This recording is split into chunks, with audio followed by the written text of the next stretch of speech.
যখন মাছ মাংস কোনো কিছুই খেতে মন চায় না তখন কিন্তু স্পাইসি কোনো ভাজা বা ভর্তা হলে তৃপ্তি সহকারে পেট ভরে ভাত খাওয়া যায়। আমি আবার মারাত্মক লেভেলের সবজি পাগল মানুষ। আমাকে যদি বছর ভরে টাটকা শাকসবজি ভর্তা ভাজি এগুলো দিয়ে খেতে দেন তারপরেও আমার কখনো বিরক্তি চলে আসবে না। বিশেষ করে এই ঢেঁড়সটা আমার এতটাই পছন্দ যে এটাকে ভর্তা করে দিন বা ভাজি করে দিন, যেমনেই হোক আমি অমনেই খাবো। তবে ঢেঁড়স আমি তরকারিতে দিয়ে একদমই খেতে পারি না। এই সবজিটা আমার এতই ভালো লাগে যে আমি সপ্তাহে কমপক্ষে দুদিনেই সবজি ভাজি অথবা ভর্তা করি। এতে আমার হাজবেন্ড বিরক্ত হয়ে যায়। অনেকবার সে আমাকে বলেছে যে তোমার যন্ত্রণায় এখন আমার ঢেঁড়স কেনা বাদ দিয়ে দিতে হবে। এই কথাটা সে শুধু মুখেই বলে না, কাজেও করে দেখিয়েছে। এই যে টাটকা টাটকা ঢেঁড়সগুলো দেখতেছেন এগুলো কিন্তু আমার হাজবেন্ড কিনে এনে দেয়নি। আমি আমার ছেলেকে নিয়ে এই 6 তলা থেকে কষ্ট করে নেমে গিয়ে কচি কচি ঢেঁড়সগুলো কিনে এনেছি শুধুমাত্র ভাজি করে খাবো বলে। অবশ্য ভর্তা করে খাওয়ার জন্যও কয়েকটা রেখে দিয়েছি। এই যে আমি ঢেঁড়স এরকম পছন্দ করি, আমার ঢেঁড়স খাওয়ার যন্ত্রণায় আমার হাজবেন্ড ঢেঁড়স কেনা বাদ দিয়ে দিয়েছে। অথচ একজন মহিলা আছে যিনি মনে করেন আমি সবজি খাই না, একদমই খাই না। আমি শুধু আমার হাজবেন্ডের টাকা পয়সা নষ্ট করে মাছ মাংসই খাই। মাছ মাংস ব্যতীত আমি নাকি কোনো সবজিই খাই না। অবশ্য ব্যাপার না, শ্বশুর বাড়িতে এরকম চিন্তা ভাবনা বা এরকম কথাবার্তা বলার জন্য দু একটা কালনাগিরি সবার কপালেই জোটে।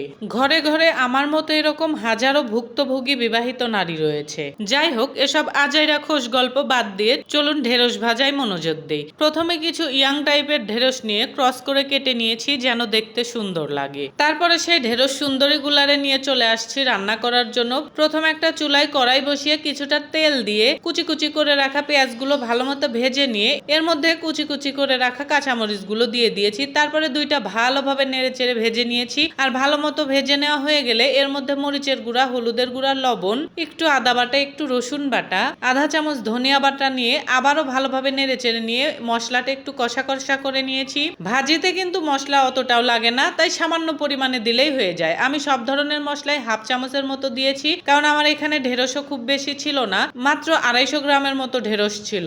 যাই হোক, সেই মশলাটা একটু ভাজি ভাজি বা কষা টাইপের হয়ে গেলে ওর মধ্যে কেটে ধুয়ে পরিষ্কার করে রাখা ঢেঁড়সগুলো দিয়ে দিব।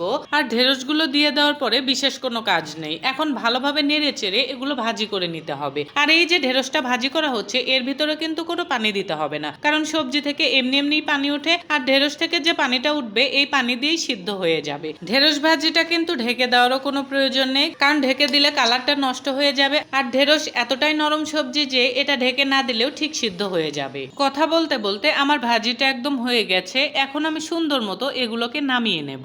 দেখুন কত সুন্দর একটা কালার চলে আসছে, আর এটা খেতেও অসম্ভব মজাদার। এই ভাজিটা ভাত, রুটি কিংবা পরোটা যে কোনো কিছুর সঙ্গে খুবই সুস্বাদু লাগে, তবে আমার কাছে এই সবজিটা ভাতের সঙ্গে খেতেই বেশি ভালো লাগে।